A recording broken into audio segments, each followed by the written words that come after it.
I do what I want for a living, and today I wanted to do my hair outside in the sun, so we're gonna do exactly that. I woke up with it on my mind like 2 days ago, but by the time I actually got out of bed, it started raining. So here we are, the sun's out, it's nice and toasty, and these braids, oh my God, my man. Hey. Yeah, it's nice and toasty, these braids. Woo! What's that? Look What's at the bitch braids. Yeah, these braids is braiding. I look like that nigga from that one street with the happy braids that lock.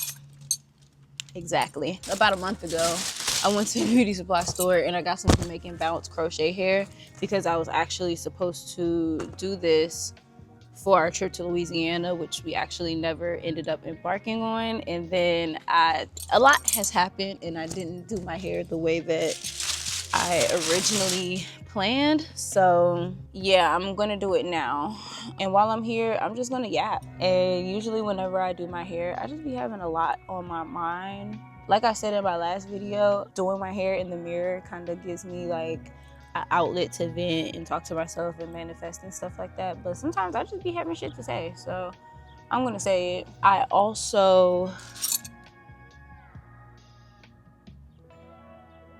don't know, I forgot what I was about to say. We're gonna get to it though, whatever.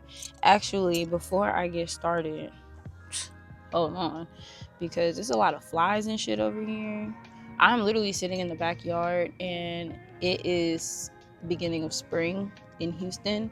So pollen season, flies, nets, butterflies, moths, nature, ecosystem, bus, club, another club, they're all out here. So I just need to clear this space so they know not to come over here because I'm okay with sharing the ecosystem. I'm not really okay with sharing this little bubble right here. So I'm gonna burn some sage because the smoke kind of keeps them away. And then also just to cleanse the space, set my intentions.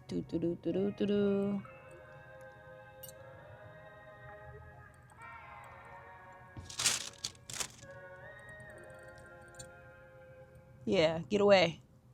Get back. Get back. Get back, I say. Uh-huh.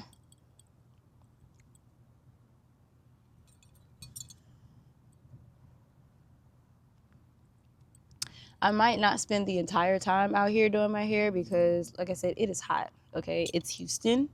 I'm in this Texan heat, and the sun is beaming right on me. But also, the way that my allergies and my sinuses are set up, I really can't be out here that long.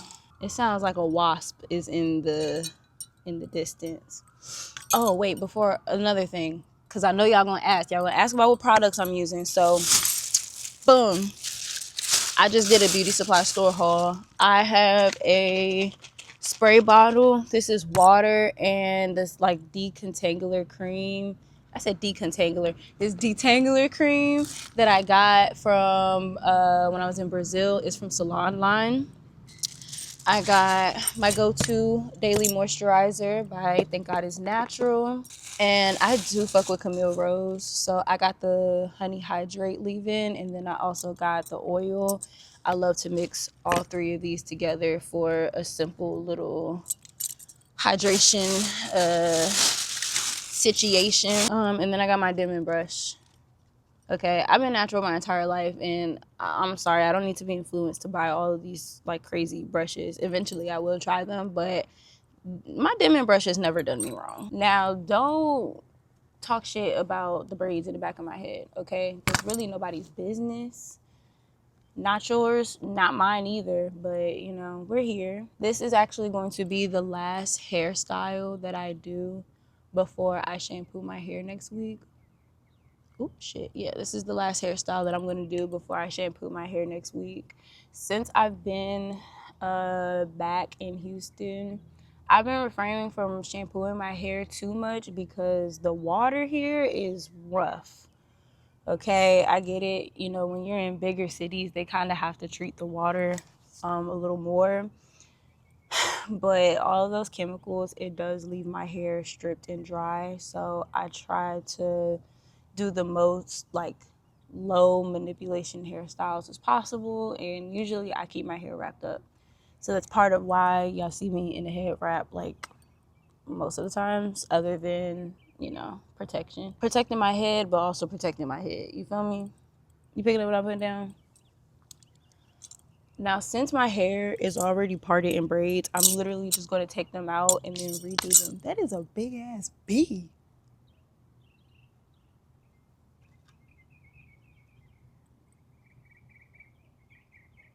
Stay back. Actually, I gotta open all of these.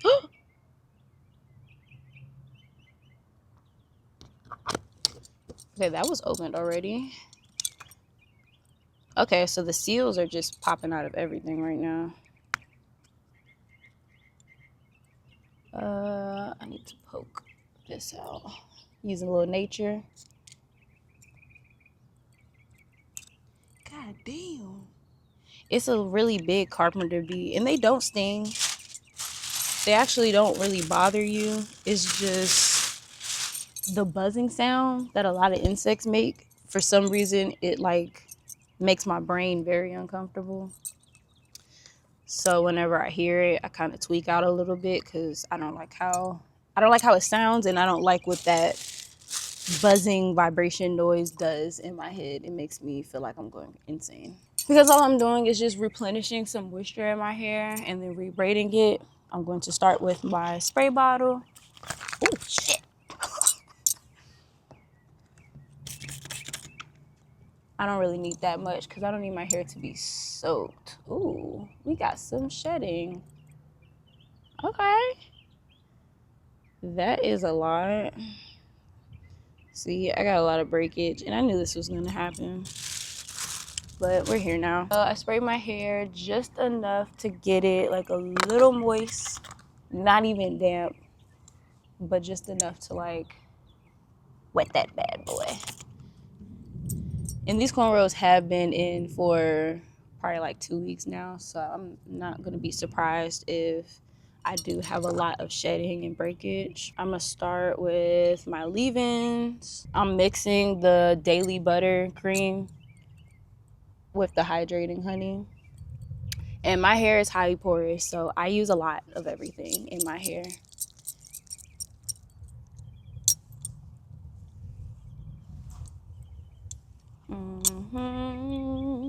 Get that up in there, and I definitely try to give the ends a little bit more attention, just because they do be a little more dry. And then we're gonna seal it with the oil.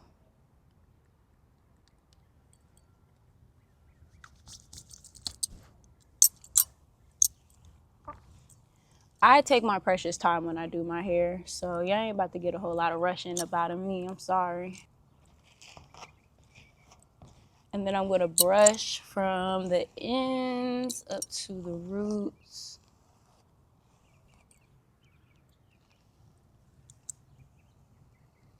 And then I'm gonna start braiding. Now, don't ask me how to cornrow. I literally spent years sitting in the mirror crying until I figured it out. So I can't really teach y'all. And I'm also not really braiding for perfection. I'm mainly just trying to get my hair flat so that I could crochet it down.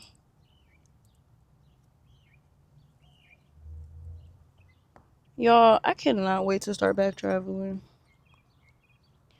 Now, we did come back to the States just to take care of a few things, see our family, see our friends, switch out our suitcase, and then just to kind of like sit for a minute and then plan the next leg of our travels. But now that we are back and we've done the things, I'm ready to just like go. I don't know. I love traveling. I love being abroad and just exploring new environments and new communities. It feels primal to me, you know, because we are technically still animals. I feel like humans, we're supposed to keep moving around. We're supposed to keep migrating, you know, just like finding our stand in different environments and ecosystems. And I've never really been one of those like homesick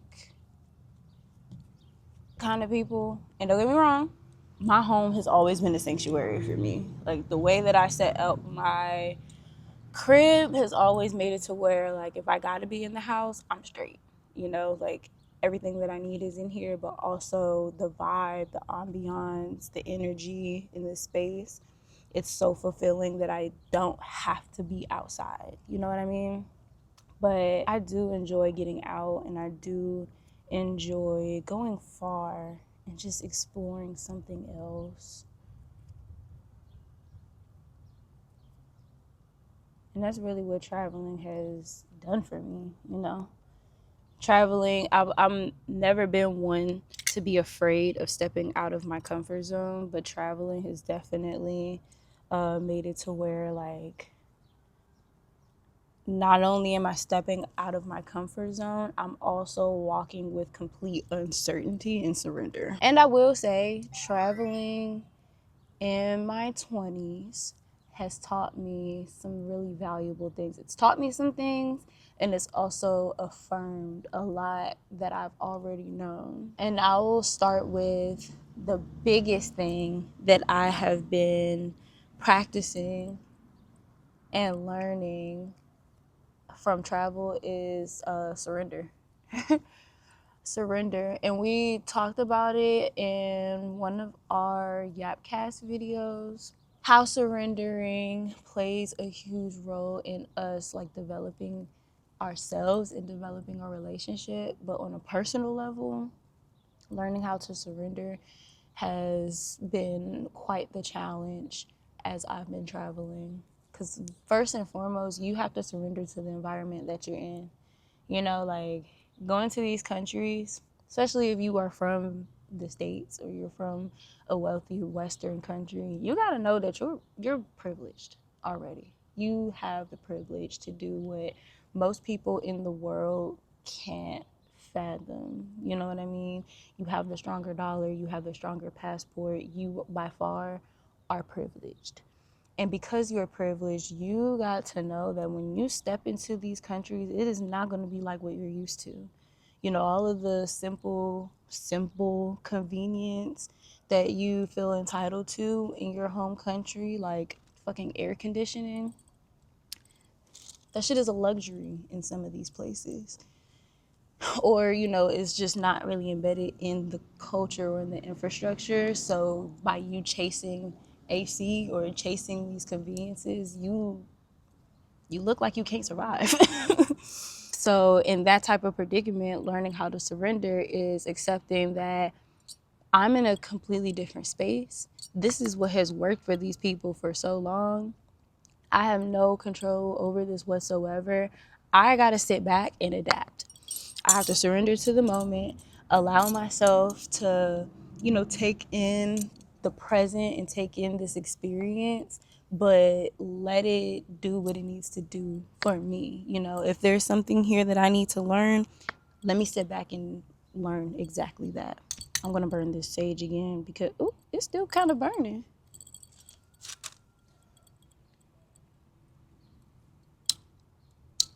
Shit, my fucking fingers are all oily. Yeah.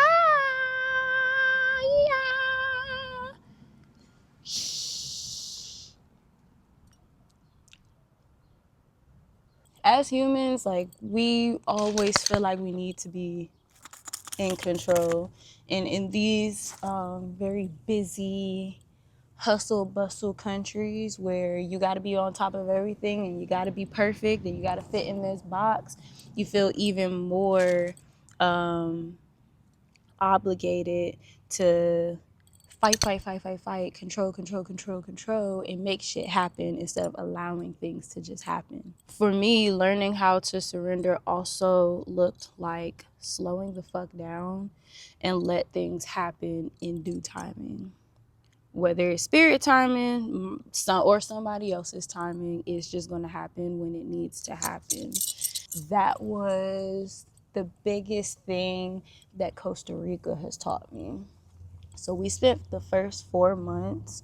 Well, we spent the first month of our travels in Mexico. See, my fucking hair is falling out. My hair was flourishing and doing so good until I came back to the States and I washed my hair and now my shit's falling out. But it's not really much I can do about that right now. Yeah, Costa Rica, the culture there is very slow paced.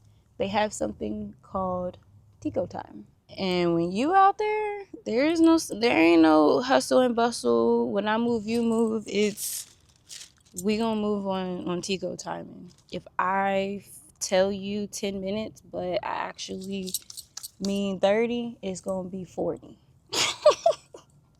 You just gonna have to be okay with that. And then because we were out in the jungle, there isn't really much infrastructure for it to be a super busy, fast paced environment. You're literally in nature, and nature doesn't rush for anyone. Nature moves on her own timing.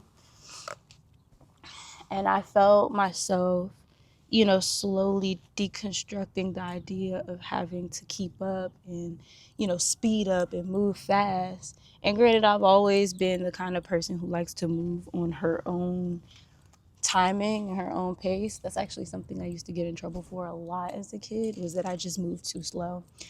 But being in Costa Rica reaffirmed to me how important it is to slow down. It's important to slow the fuck down. And also, it's okay to stop and smell the roses. It's okay to stop and look around you, because when you are moving too fast, you are not giving yourself the opportunity to soak in your environment and all the things that are happening right in front of you. There's so much beauty in Costa Rica. And one situation where I kind of like snapped out of it was when me and PZ, we were riding our bikes. Our host, they had lent us some electric bikes, and they go pretty fast. And we're just like, rolling through the jungle on these electric bikes. And I remember like just trying to look around at the scenery while keeping up with him. And I slowed down because I was just like, damn, I can't see anything while I'm moving this fast. I can't see fucking shit out this thing. So let me just slow down and move at my own pace. I don't have to keep up with him because regardless, we're gonna get to the same place. But also, he's never gonna leave me behind. I'm never left behind when I'm with my partner. So I can slow down. I can take my time and go at my own pace. That's okay. And sure enough, once I slowed down, I started seeing, nature unfolding. I'm seeing gorgeous these gorgeous and gigantic spider webs. I'm seeing all types of like plants, jungle plants and stuff like that. And then I seen this huge iguana, and he missed all of that. He didn't get to see any of it because he was just going so fast. And then I noticed after that, every time we would ride into town, I would slow down. And whenever I would slow down, I would be able to catch something. Be people pulled over the side of the road admiring sloths. I never would have been able to catch that if I was moving so fast. I wouldn't have been able to see all of the beauty that Costa Rica has if I'm moving so fucking fast. And then when it came to working, we were so adamant on filming, edit. Like we were just trying to be busy, keep ourselves busy. Whereas like the first month that we were there, we didn't even enjoy Costa Rica. We didn't even see our new backyard because we locked ourselves in the house trying to just work ourselves and drown ourselves in business and work. Time went by, things happened, people came and gone, and we got to experience none of it because we were chaotic. We couldn't just surrender to our environment. Okay. It got hot. The camera got hot. The products got hot. We had to take it inside.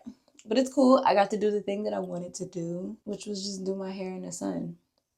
And it felt really good until it didn't. But as I were, slowing down.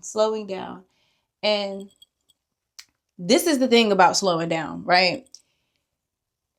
Once you slow down, you can comfortably and confidently take a step back, look at how things are going, and dictate how you can make things better.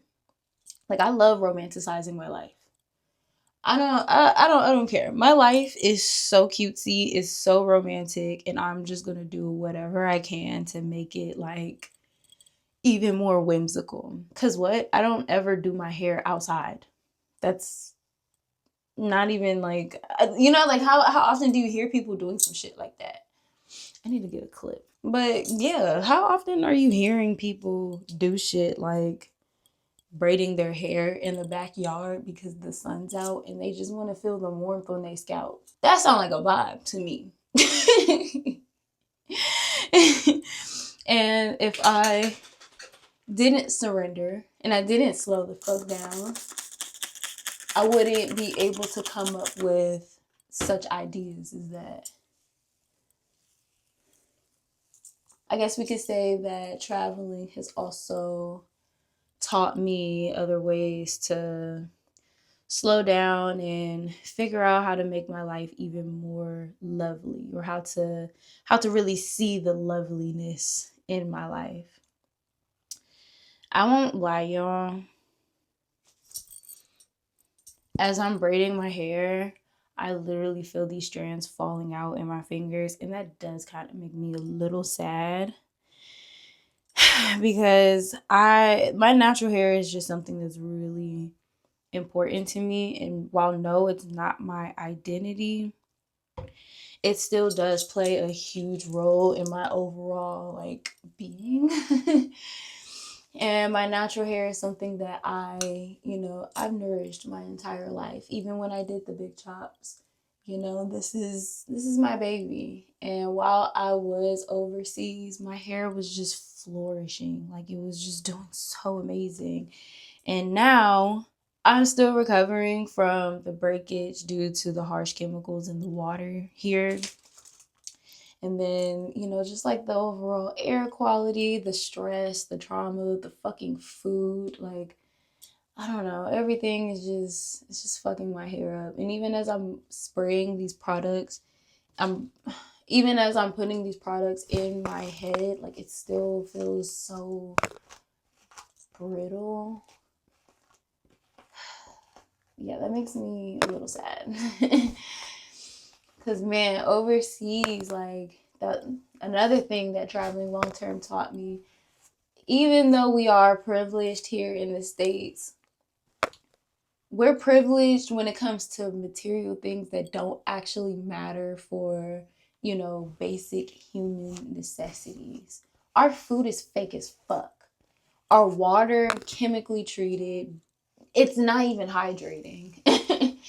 The air quality is so bad. Like, I can't step outside without fighting for my life, bro. Basic human necessities, nah.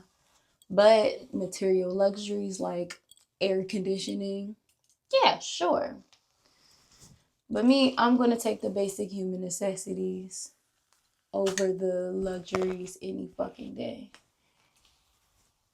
In Costa Rica, I had rain, humidity, but I also had the ocean. I had real fruits. In Brazil, I had the same thing on top of, I had natural hair products with plant-based ingredients sourced from the fucking Amazon. The food is real. The fruit is real. And I'm plant-based, so it's like, for all of my, food to be fucking GMO and not even giving me the nutrients that I need, ugh, that's so upsetting. But it's okay. I'm going to give my hair the TLC that I can give it until we can get the fuck up out of here. We are leaving again. Like I said, anniversary trip not over. Travels are not over. We just had to come back for a little bit to regroup. Yeah, my hair is just falling out.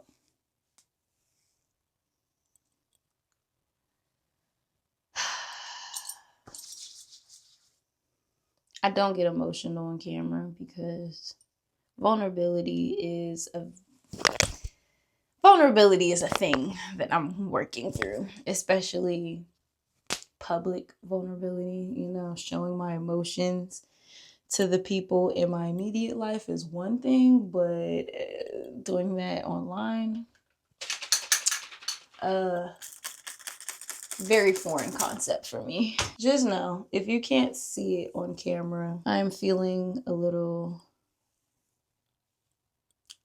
devastated. I am very sad because my hair was doing so good and it was so healthy these past 6 months, and now it's just breaking off. And I didn't do anything crazy, you know. I shampooed my hair, I conditioned it, I moisturized it, I put it up in cornrows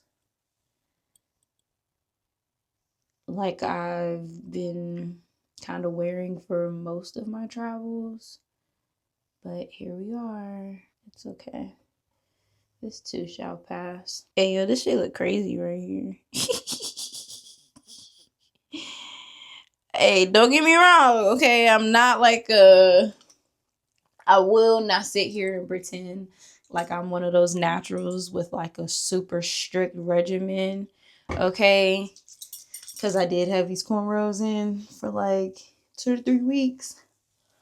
But that's normally how I do my hair. Like, usually if I mini twist, cornrows, flat twist, I'm going to leave them in. And it worked while I was overseas, you know? But no, that shit is not fucking working. My hair said, fuck no.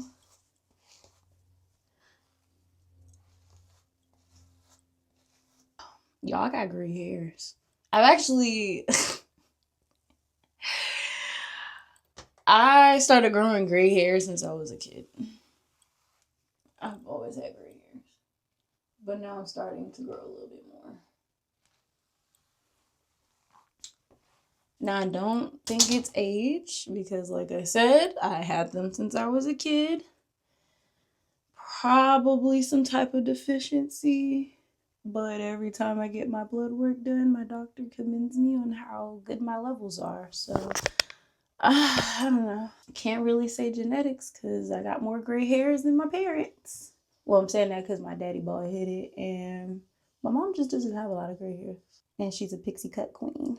But no lie though, I do think that like as I get older, when my hair like really start graying, I will rock that shit.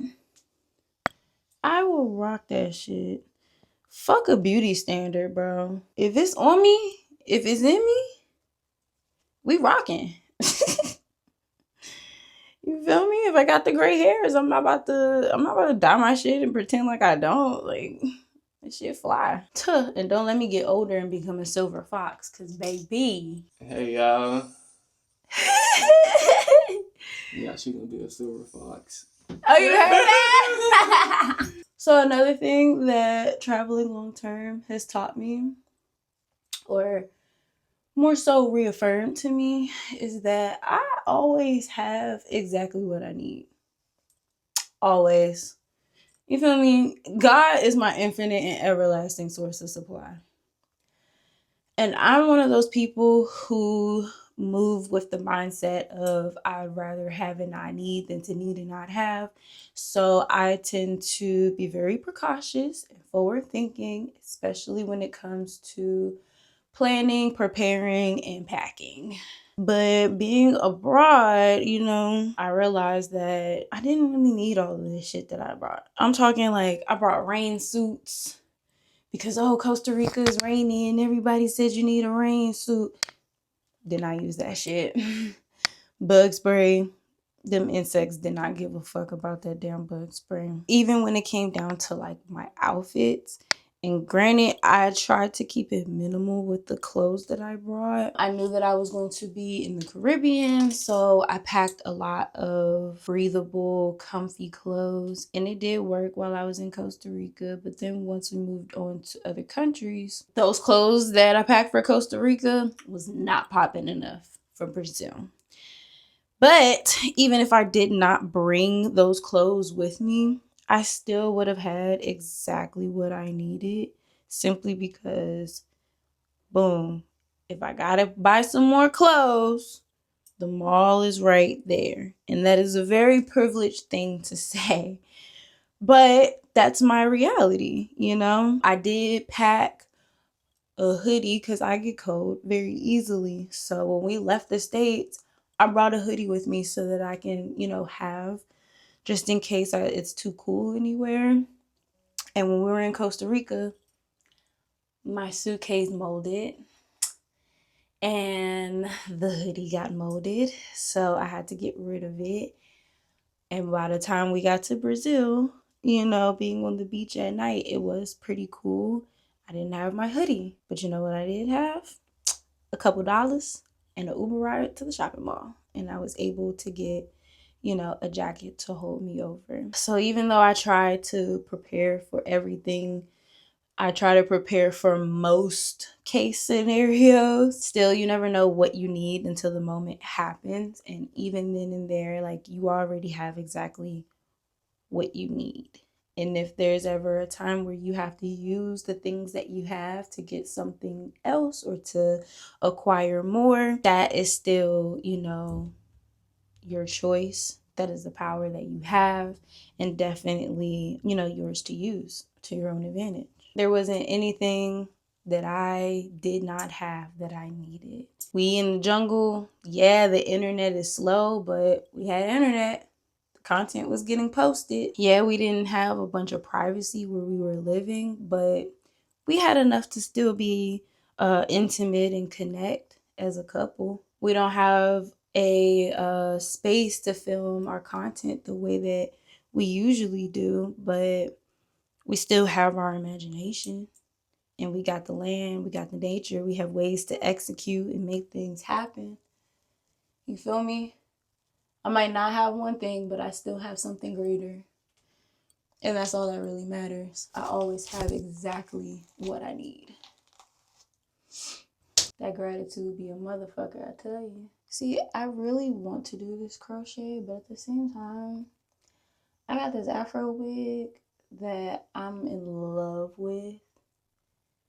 And I don't know, I just don't think the crochet is measuring up to that. Okay, I got 2 more sections.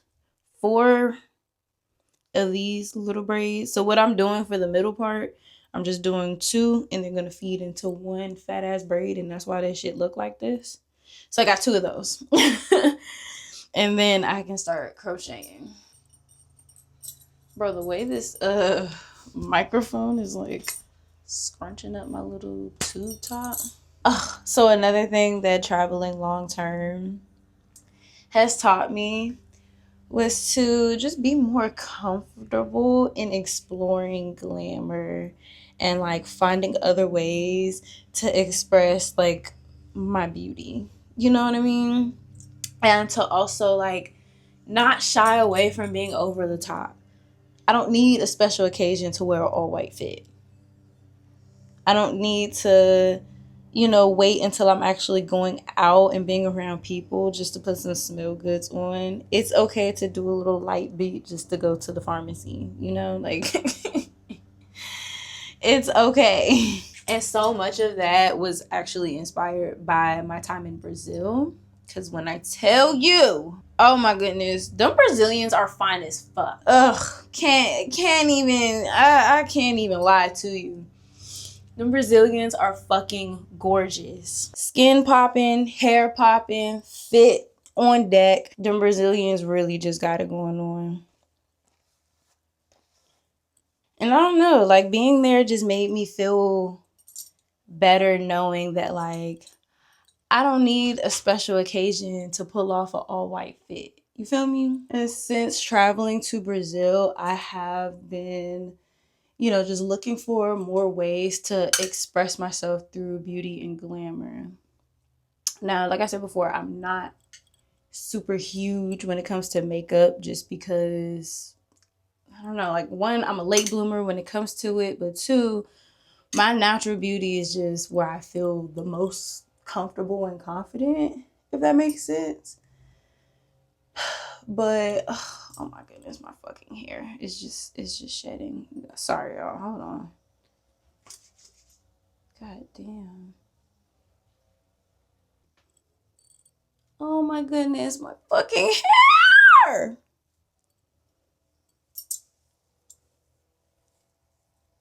You know, being in Brazil, I definitely want to pop out a lot more. I don't want to dim my light. I don't want to make myself look small. I don't want to quiet myself down. The lawnmower man is outside. Um, I don't want to quiet myself down. I don't want to dim my light. I want to be extravagant. Okay. I want to be whimsical. I want to be over the top, but in my own right, you know? And my over the top can be so simple to somebody else. That's their business. But for me, I want to pop out, you know, even if it means putting on layers of fragrance and smell goods just to go to the grocery store. That is something that makes me feel good. And then another thing, and another thing. Traveling abroad has really affirmed me that women need women. Okay, women need women. And I know I said that in my Back to Houston vlog where I came home to see my girlfriends, but no, I really mean that shit. Women need women. And as a very outgoing lover girl, there is no reason why I don't have more girlfriends than I do. I mean, there are reasons. It's just because I don't put in the effort to make more friends. But I would love more friends. I would love to have more girlfriends in my life. I want to take girl trips. You feel me? I want to have more girlfriends that I can hit up to help me pick out clothes for an event, or, you know, to help me decide on my next hairstyle, etc., etc. I want more girlfriends. I did not put a lot of effort into making friends while traveling abroad. We did meet some really cool people, but I didn't do my due diligence at fostering a long-term connection with them. So if y'all are seeing this, sorry, I love you. It's not you, it's literally me. I think on this next leg of traveling, I am going to make an adventure out of it, out of trying to make more friends, especially girlfriends, because I want to have more people that I can do shit with. And knowing the kind of friends that I want to have. Traveling abroad taught me to be very clear and consistent about the people that I want to bring into my life in this next chapter, because y'all, I like to do shit. And I don't mean by like just doing anything. I mean, I kind of do like doing just anything. But I want friends that are down to go camping in the fucking woods, okay? Bitches that's down to pitch a tent, deck it out, make it all cute and pretty, throw something on the grill. You know, maybe eat a little mushroom, smoke a little J or a little herb, because I don't smoke. But you know, whatever can get us all in that mode and set the vibes right for us. I want girls that I can get together and do that shit with, and then have a time vibing in nature. I don't want no big scaredy cat friends. No shade to some of the friends that I have, but I want more brave friends that are just down to try new shit and are willing to do things with or without me, you know? I want them to introduce me to some like real adventure shit. I don't want to be the only adventurous friend. Granted, like I'm not the only adventurous friend. It's just my type of adventure compared to the type of adventures that my girlfriends be on is a little too much. Like, I'm the friend that's down to jump out of a plane at 7:00 in the morning on a random Tuesday. I mean, I literally did that for my birthday. But, you know, for some of my friends, we gotta negotiate, and you know, we gotta get them there. And I want bitches that's just willing to do it. I literally want the kind of friends Where, like, you know how mamas be like, oh, if such and such jump off a plane and you gonna do it too. I want the kind of friends that have jumped off the plane so many times that it is nothing for them, and they can come back to me and tell the story, and then the next time we link up, we're gonna jump off the plane together. See, no adult in my life could ever scare me with that saying, because I am the friend that jumped off the bridge first. I mean, in fact, it was my idea to jump off the bridge. I actually had to convince everybody else to do it. I probably had to jump off the bridge a couple times to show everybody that it's really not that bad and they should just do it with me. And then they did. But that's the thing, like, I want more friends that are willing to come to me with the wild, crazy ideas. Or even if I came with the ideas, I didn't need to nudge anybody. They just with the shits. And don't get me wrong, I got the kind of friends who will literally be in the middle of the club twerking on their head. But I can't get these bitches in a tent in the woods making fucking burgers and kebabs on a fire pit with cozy blankets. You feel me? And if I do, I can only get like one night out of them. I need somebody that's down to do it for like 3 to 4 days. Maybe we're hiking. You feel me? We probably came across another group, kicked it with them. Now they're part of the clique. You know, I need the friendly, outgoing, extroverted, want to love everybody, takes everybody in as their own type of bitches. I also need my friends to connect and foster their own relationship outside of me without needing me to, you know, bridge the gap. You know what I mean? Like, I'll introduce y'all a few times. I'll arrange all of the link ups, you know, for the first like couple months until everybody gets comfortable with each other, but y'all all do your own due diligence and, you know, like, establish a good friendship with each other outside of me, you know? That way, whenever it's time for all of us to link up, it's not awkward and it don't feel like y'all are just meeting each other for the first time, or it's like, oh, hey girl, I remember you. It's like, no, like, bitch, what's up? I want a friend group. I want a friend group where everyone feels like sisters. We're all one big happy family. And I want my friend group to come across like, and I want to be able to bring my friend group to my established community and they all blend in just perfectly fine. Oh, and most importantly, my friends have to be in some way, shape, or form very queer, very neurodivergent, and very slutty. I'm not tripping on how you identify. Okay, I don't really care about who you fucking. But my thing is, like, I need girls around me that can also center girls. You know, like, even though I'm in a heterosexual relationship, I'm very much like, this is for the girls. Everything I do is for me, but because I know the bitches gonna love this. You know, I feel the safest around women. I love being around femininity, that fem energy.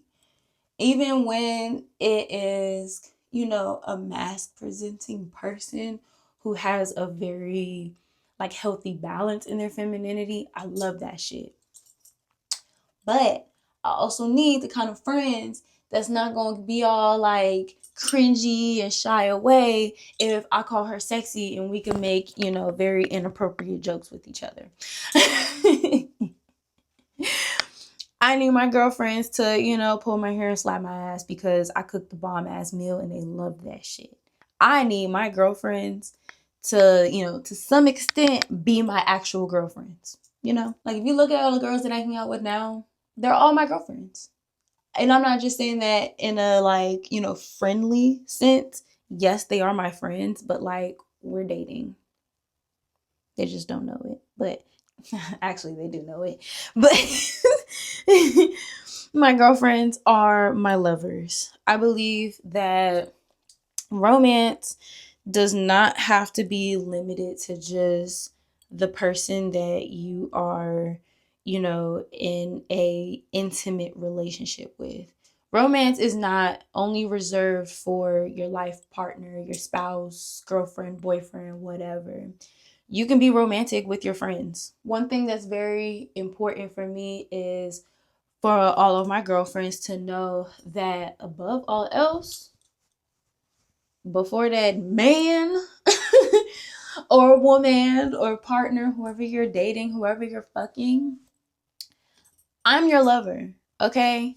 And I'm not saying that in a jealous, possessive kind of way, but it's like I am going to set the standard or set a standard and a foundation for how someone should treat you. Obviously, you are going to be your first example and your first representation of that. But as your homegirl, your best friend, the one that you telling all your secrets to, the one who you confide in, I'm also going to show you, the basic way that this person should treat you. They should never be below here. They need to be surpassing this. If I'm buying my girl flowers and I'm tricking off my girlfriend, the person you fucking need to trick harder. And God forbid things don't work out between you and that person, you always have me to come back to. Y'all arguing, y'all getting into it, or they just ain't shit, or things just don't align. You know that you always have me in your corner, and I'll always be there to rub your butt and make your favorite food. So yeah, all of my girlfriends, to some certain extent, gotta have a little sugar in their tank. Oh my God, y'all, it's a man in here. Speaking of men.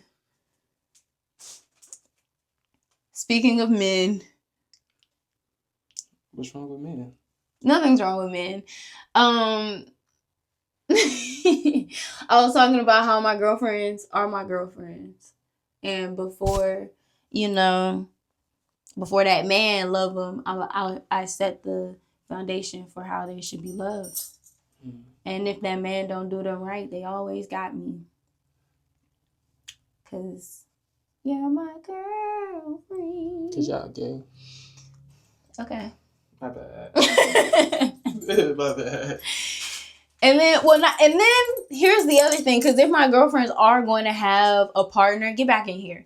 If my girls are going to have a partner, especially a man, they gotta be like on some level kind of like him. He's a cool guy. Okay, he's the guy that can come around all my friends and it not be weird and not be awkward. He's the guy that's approachable. Like he will walk you to your car because he's just a gentleman like that. He's not a dickhead. But also, he just likes hanging with bad bitches. Mm-hmm. So, like, don't bring your nigga around here and he all up in the corner and shit trying to be mysterious because it's too many girls around here. No, bring a partner that likes to be around some baddies. They like to be around with some real goddesses and be blessed by this god body energy. I don't have time for introverted, wanna be mysteriously in the cut ass people, because that's not what my community is about. My community is for people who want to be seen. My community is for people who are going to shine that bright ass light that God blessed them with, and are going to shine their bright shine their bright. Mm-hmm. For people who are going to shine their light so fucking bright that they encourage others to do the same as well. It's going to reflect off of one another. Mm-hmm. So, yeah. Yeah. I don't play about that. Yeah, let them know. Don't be coming around here with that fuck shit. Yeah, I don't need that boring ass. Mm-hmm. And then people be like, oh, I'm just nonchalant. I don't want no nonchalant people around me. Fuck, I need some real yearners, some real lovers, some caregivers, caretakers. I need people that give a fuck. I need people that want to shine. That's definitely a journey that I'm going to go on, is to find people who align with that. And I know that not everybody is meant for everybody, but because I have such a big heart and I love people, I'm going to make sure that I align myself with other individuals who are just like me, so that when they do come around people, it's not weird, it's not uncomfortable, it's not heavy. You know, everyone can mix, mingle, and have a good time. And we rock out. Because life is too fucking short to be boring and lonely. And disclaimer is no shade for the introverts, because I know some of y'all are out there and I don't want y'all to be like, oh my God, Heaven, you're so mean. You don't like introverted people. It's not that I don't like introverted people. I just don't really favor that kind of like energy, you know? And it's nothing against y'all. Y'all can't help it. You're just you. But I mesh much better with people who, one, are a-okay with leading and steering a conversation, with people who want to be around people, and, you know, individuals that just have more capacity. And I understand that sometimes I can be a little too much for introverted people. And I don't like how I feel when, you know, I'm with a introverted person and I'm being myself. And of course they're being themselves, but it's like my energy isn't being reciprocated. You know, I'm happy, I'm bubbly, I'm bouncing off the walls, but this person is not. And usually it's not a problem. Like some people, they just want to be entertained by that, but like, no, I want to receive the exact same thing that I'm putting out. If I'm doing backflips across the kitchen, I need you to be doing the same thing too. You know, do a somersault or something. Match my energy, bitch. I'm pretty sure, you know, this probably, well, for me, doesn't really have to be said, but obviously I need friends who are, you know, on the same wavelength as me when it comes to preparing for our future. Goal driven, very ambitious, and don't really have to be business oriented, but like have a plan and be constantly devoted to executing those things. Don't let nobody get in the way of you executing your goals. I want friends that I can celebrate. Don't let nobody get in the way of you executing your goals, okay? All of my friends that I do have right now are people that I can celebrate. So obviously, I'm not letting no new people in my space that don't really have much going on. Or they do have something that's going on for themselves, but it just don't align with this space. Not for nothing, y'all, but I need healed people. I need healed people or people who are actively doing the work, because it's hard enough trying to, you know, manage myself and reframe my entire life and restructuring my thoughts in the way that like I exist. It's even harder doing that and then also trying to hold somebody else up in doing so, or having to teach somebody else how to do the same. At the very least, like, you know, if you are embarking on that journey already and you're finding that within yourself, that's cool.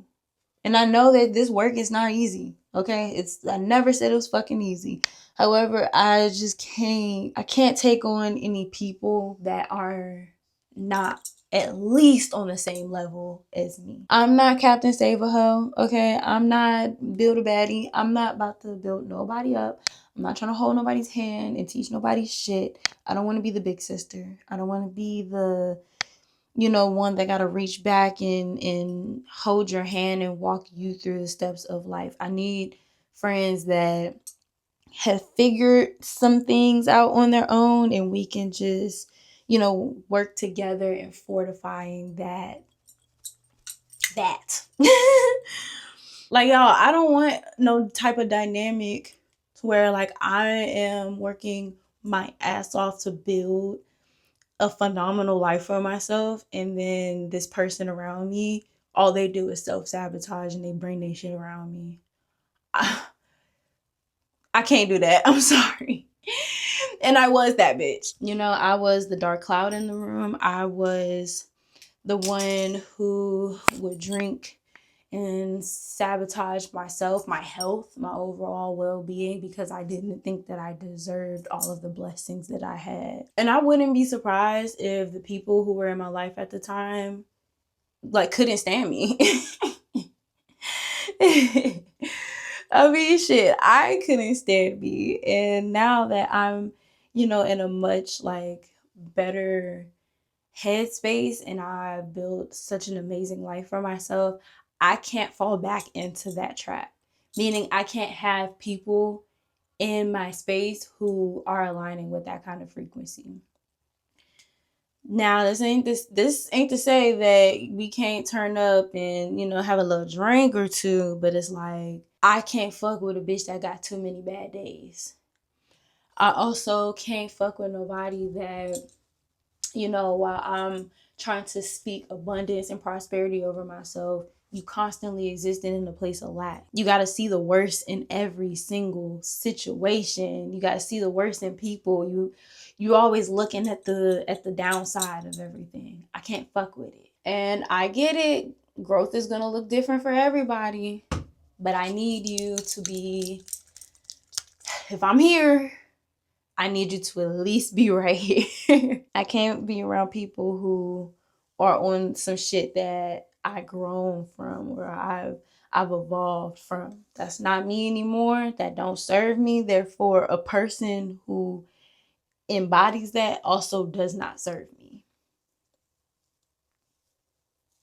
Oh, and if we bring it back to relationships, traveling long term has taught me that no matter how long you are with your partner, you can think that you know them and you think you know your relationship until you take a long vacation, until y'all are in an unfamiliar environment where you don't know the language, the people, the culture, the customs, the environment, none of that.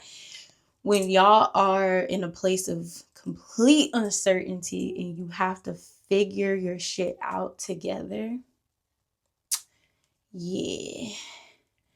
Traveling has shined a huge light on our relationship and allowed us to see things that, you know, are probably overlooked while we're at home. Because one thing about it, your relationship when you're in the crib, not the same relationship when you are out of state or out of the country. When y'all are at home, y'all are comfortable. It's easy to adapt to each other and the environment. This is literally the home base. Once you step outside of that, like for us being out of the country, really highlighted like our different, you know, quirks, our strengths and limitations as a couple. And we have the opportunity to work through that. For instance, in our relationship, I am the planner. You know, I'm the strongest when it comes to planning planning out the next steps, mapping out what we're going to do, where we're going to go, and etc. I am the strongest when it comes to taking our ideas, refining them, and then setting them up in a way to where we can execute. I'm the planner of of the relationship. He is better with money management. So if I make the plan for us to travel somewhere, all I got to do is find the flights, find the B&B, make the itinerary, figure out what's all in the area, etc., and then he's going to crunch the numbers, break down the budget, you know, calculate how, like what we're about to spend, what we're going to spend right now, what we're going to spend when we get there, all of the things that require numbers, that's him. I also have financial traumas that I'm still overcoming. And one thing about our relationship overseas is that like I quickly had to surrender finances over him instead of being afraid to check the bank account or being afraid to withdraw cash. I had to look to him for that support and that comfort. He knew what we was doing and he made it happen, but also he made it to where I can, also feel safe in this process, if that makes sense. There were some instances where we had to, book 2 flights back to back. And this is 2 flights for 2 people. So that's 4 tickets total. And, when I'm looking at these numbers, I'm freaking the fuck out. But, he's reassuring me that, this isn't an emergency, it's not anything to be afraid of. Yes, this number is really big and it might seem intimidating, but look, within the next week, like, we're on track to make this much this week, and here's our total from the month, and then this is what we have saved, and et cetera, et cetera. So he is very patient with breaking down numbers to me so that I'm not feeling intimidated when it's time to spend. And I do love spending money, don't get me wrong. It's just when it comes to actually managing it. Mm-mm. The other thing is like our attitudes. My partner is very fucking patient. Okay? He's very patient and he's very calm and very kind. And that's something that I'm still getting used to 6 years later. I've gone throughout most of my life being around people who are very impatient, very demanding, and just expect a lot out of me. And the first thing that I learned about our relationship from traveling abroad is that I assume that he expects so much from me when really he expects nothing at all. And there would be so many times where I would put a lot of pressure on myself to show up a certain kind of way, and he ain't even asked for that. So really, I'm just stressing myself out for nothing. And by doing so, I'm also kind of like building this unnecessary resentment because I'm like, putting this pressure on myself to show up a certain kind of way when really I just want to chill. And getting upset with myself. It's not resentment towards him, it's resentment towards myself because I'm like, well, if you don't show up this way, then he's gonna leave you. If you don't show up this way, then he not gonna fuck with you no more. And the whole time, like, he never said any of that. I really just made all of that shit up. And I'm beating myself up about something that doesn't even matter because he don't give a fuck. I also learned that because of my own traumas and triggers, that my like fears and anxiety limits him from being able to like exist freely as himself. Like he might want to do something that I don't want to do, and of course I'm gonna give him the space to explore things on his own. But because he's out on his own, I'm anxious and I'm just like, oh my God, like, be careful, but have fun, but not too much fun. Come back home safely, but like, stay out as long as you need to, but like, don't stay out too long. And I'm just, just all over the place up here. And, that does kind of like, it does bring him down a little bit because nobody wants to have fun while a bitch in your ear tweaking about why she's scared. He out at a bar trying to enjoy drinks and make friends, and I'm over here asking him like, is it safe? How many people are in the bar? Are the street lights on? Make sure I'm panicking. He can't have fun if I'm panicking, and I'm panicking in his ear, So yeah, traveling has definitely opened my eyes to the many ways that I can be the problem in our relationship. And granted, it's not necessarily like a huge thing, like we're not arguing about this type of stuff, but it's good that we're catching it now while it's still very minuscule, as opposed to waiting further down the line in the future when it actually creates big problems in our relationship. Okay. So I'm finished rebraiding the foundation. Obviously, this would have took less longer if I wasn't running my fucking mouth. But y'all want to know what's crazy? I did all of this and I actually don't want to crochet that shit in my head. Oh my gosh. Okay. So I got this Jamaican bounce, and this curl pattern is so cute, and I know it's going to eat, but now that I've like done my hair, braided it down, I actually don't want to wear it anymore.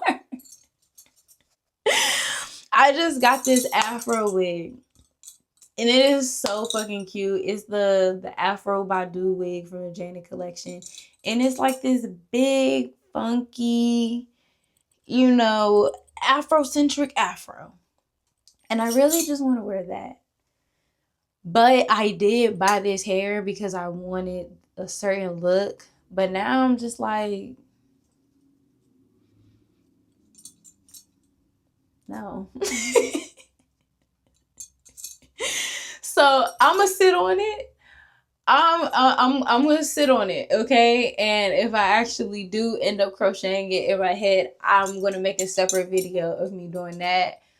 But all in all, though, traveling long term has taught me so much, and I felt myself grow exponentially in the past 6 months. And I really do look forward to the next leg of this journey and seeing like all the other ways that I just blossom as a beautiful human being.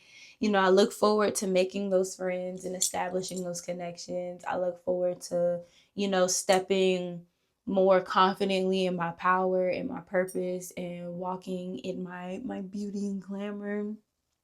I look forward to, you know, growing closer and stronger in love with my partner and seeing all the ways that, you know, we reflect each other and all the ways that we uplift each other and how I could love him better and vice versa.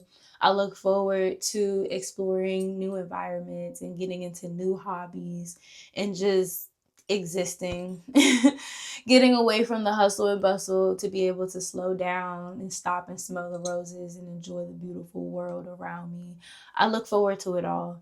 I also look forward to, you know, being back in the country with real food and, you know, hydrating water that doesn't break my fucking hair off. I look forward to being by the beach again. Oh my God, y'all, I got hang time. Hold up.